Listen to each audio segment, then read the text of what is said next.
Hello, I'm Luke. My name's Luke. Excuse me while I chew like a cow. And we are. Spring Queenie. What's you got in your mouth? I have a Laffy Taffy. We are going to continue today with a series that we started a while back. We're going to continue with issue number 2 of The Meat You Love. In the dark. In the dark. Yes. It is by Skottie Young and Jorge Corona. It is colors by John Francois Bailou, I believe is how you say that. Letterings by Nate Picos of Blambot. The 3D model of the house was provided by David Stoll. Cover art is Jorge Corona. Editors are Joel Enos and Kent Wagenschutz. And production artist is Deanna Phelps. There's a lot of people involved that I don't always hear involved with comic books here. Would you like to start us off with our continuing paranormal story? This one pretty much follows the last one.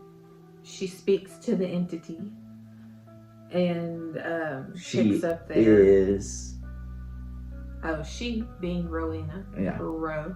Mm. Picks up from there. They just have a conversation. Now she pretty much kind of in that conversation asks him if he has.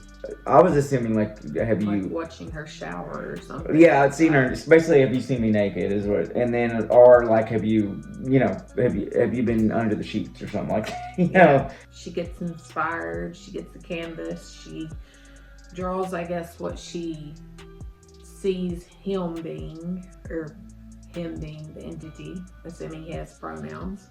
That's pretty much it. They have a conversation. She draws him. And he says that it's beautiful, yeah. Right? Not a lot went on. Well, I mean, it's more of a feeling book, I feel like, than a Well, it relies a lot on the artwork. Yes, because Skottie Young is an artist himself, so he's writing the story and giving Jorge Corona, more of his time to tell the story, because I think Skottie Young knows how that is. When people kind of completely skip over your artwork that you put all of this stuff into, and then they just completely focus on the words. I mean, which is what I do. Well, I know you'll get better. This entity and Ro have taken some sort of interest in each other in some way or another. And so, I mean, we have a rapport going. Yes, yeah. There's a back and forth, but I don't know that I would trust an entity. Like, if there was something that came up and started talking to me, and it had been there all that time, and you were kind of feeling it, but then it talks to you.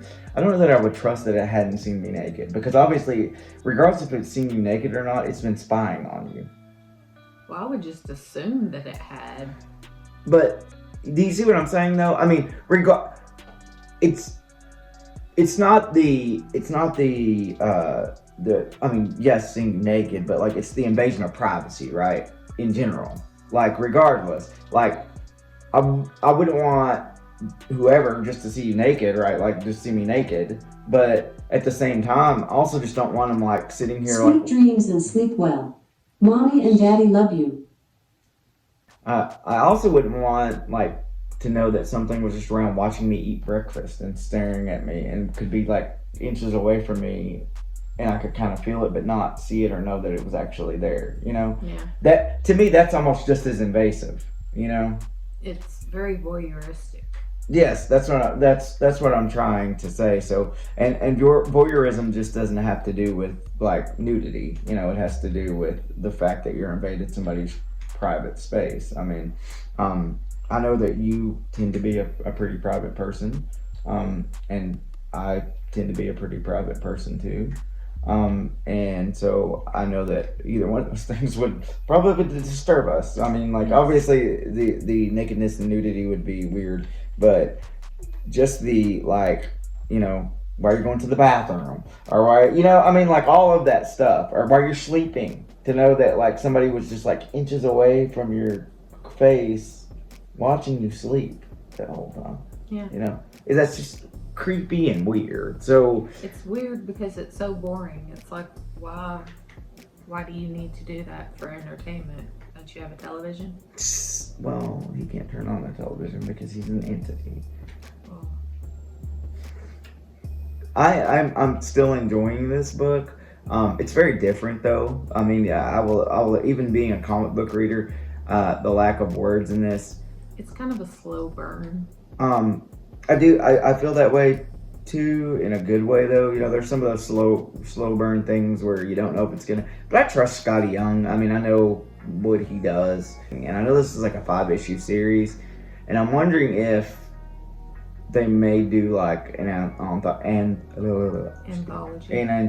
type thing just about the house, like maybe we get Rowena's story here, but then we get somebody else's story, you know, in another, like maybe they come back in another year with another 5-issue series to where, you know, they're talking about the house and the how this entity came to be in the house and what happened with it and everything else.